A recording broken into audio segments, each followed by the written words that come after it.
Romans 6. What shall we say then? Shall we continue in sin that grace may abound? God forbid. How shall we, that are dead to sin, live any longer therein? Know ye not that so many of us as were baptized into Jesus Christ were baptized into his death?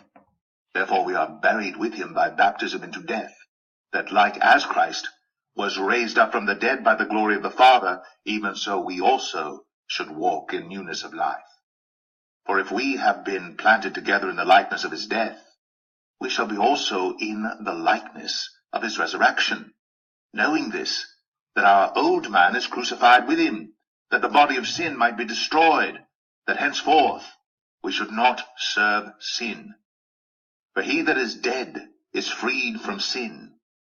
Now if we be dead with Christ, we believe that we shall also live with him, knowing that Christ being raised from the dead dieth no more, death hath no more dominion over him.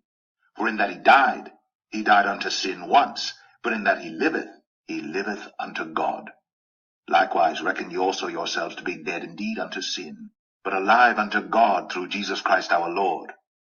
Let not sin therefore reign in your mortal body, that ye should obey it in the lusts thereof.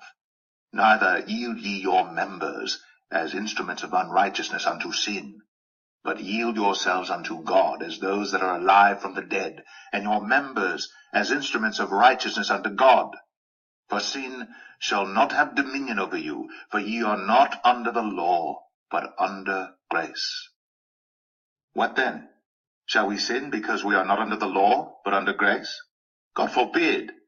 Know ye not that to whom ye yield yourselves servants to obey, his servants ye are to whom ye obey, whether of sin unto death, or of obedience unto righteousness?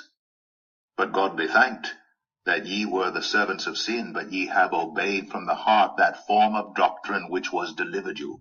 Being then made free from sin, ye became the servants of righteousness. I speak after the manner of men because of the infirmity of your flesh. For as ye have yielded your members servants to uncleanness, and to iniquity unto iniquity, even so now yield your members servants to righteousness unto holiness. For when ye were the servants of sin, ye were free from righteousness. What fruit had ye then in those things whereof ye are now ashamed? For the end of those things is death. But now, being made free from sin, and become servants to God, ye have your fruit unto holiness, and the end everlasting life. For the wages of sin is death, but the gift of God is eternal life, through Jesus Christ our Lord.